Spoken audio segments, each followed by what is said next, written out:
Alright guys, in this video I'm going to show you how to create a portrait playing card using Photoshop, blend modes, masks, gradients, and just different parts of Photoshop that maybe we haven't explored in the past. So let's get started. This file right here you can see has already been completed. This is a basic version of it basically. Right here we have our portrait layer and then we have our background layer. The background layer has the different cards. So you should each have which card you want to do. For example, the King of Hearts, the Queen of Hearts, the Jack of Hearts, you know, Diamond, King of Diamonds, all the way down to the King of Clubs and Jack of Clubs, right? So depending on which one you're doing, you're gonna show the one that you're doing, and you're gonna hide all the other ones.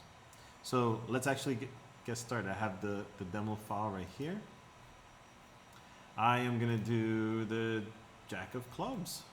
There you go. So I show the Jack of Clubs and I hit every other card in here. The only other thing that they have to do in here, you see the text, which is right over here. You have to go to the type tool. Now for this, I do want to set up things in the same way that we usually set it up. So let's go up to Window, Workspace, make sure the photography is clicked. If it is, then just hit reset. If not, just click photography. So reset photography. The only other thing that I'm going to do here on the toolbar, I'm going to click to make it double columns, right? All right.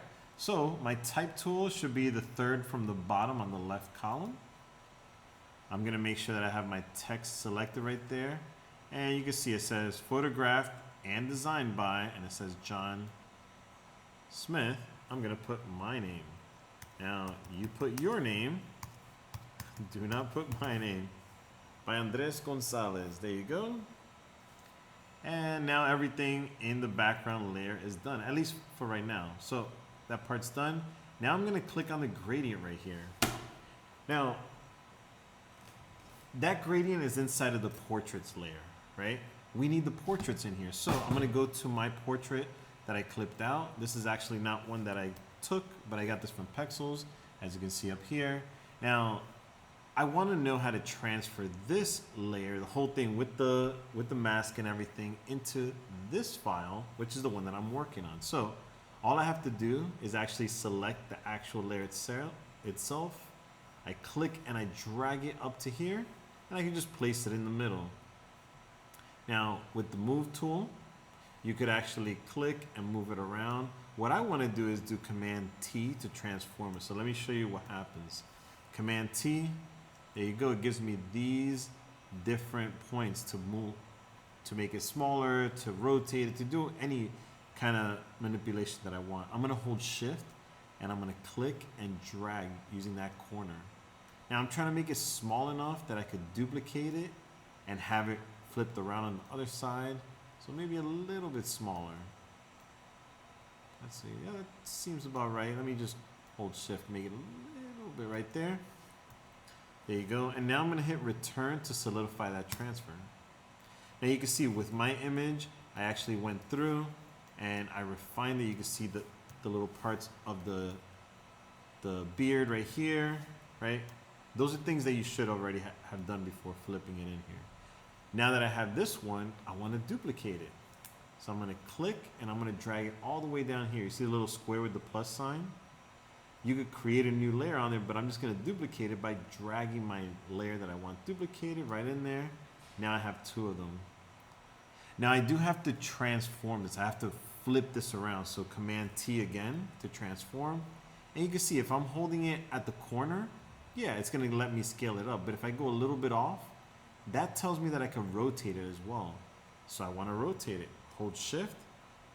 And this is what happens when you hold Shift. You can see it's at 90. 75, 60, right? If I don't hold Shift, it goes into like some weird increments of degrees. So I actually want it to be right over here, which is 0. Basically, I flipped it all the way around. And again, with the move tool, I can move this around. And I want to align it just right. Sometimes it just snaps right in. I'm going to do Command plus. You can see it's slightly off to the right with the arrows. This is with the arrow going to the left. I can move it slightly over, and that's good. I hit return to solidify that transform, sorry. So now you have the top one and the bottom one, but your gradient is all the way at the bottom. So I'm gonna move it to the top, and you can see that applies it to everything. But here's the problem. This gradient right here is applied even to my background itself because it goes from the top down. So I want to actually merge this image of the person and this image of the person together and make it so that that gradient just connects to them too. Of course, this is only once I've placed it, once I have it exactly where I want it. I'm going to hold shift and I'm going to click on this one. Now you can see they're both selected there. Command G or edit. Let's see. Edit, transform. Oh, wow. I'm just going to do Command G. It is here somewhere. There you go. Group layers. Under layers, group layers. Or you could just do Command G.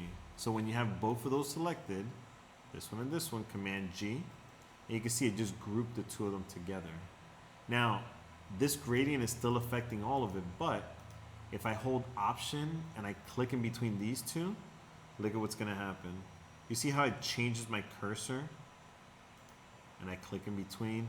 What that does, that adds this little arrow here, meaning that the gradient fill only affects the one right below it, the one that it's pointing to, right? So now you can see it's only affecting those two images of that person. At this point, you do want to save it. Remember, first name, last initial, underscore, playing, card.psd. All right. I'm going to show you one other way of doing this, and I'm going to do this on a separate video so that way it's not too confusing. But this is the most basic way of doing it. I hope this helps.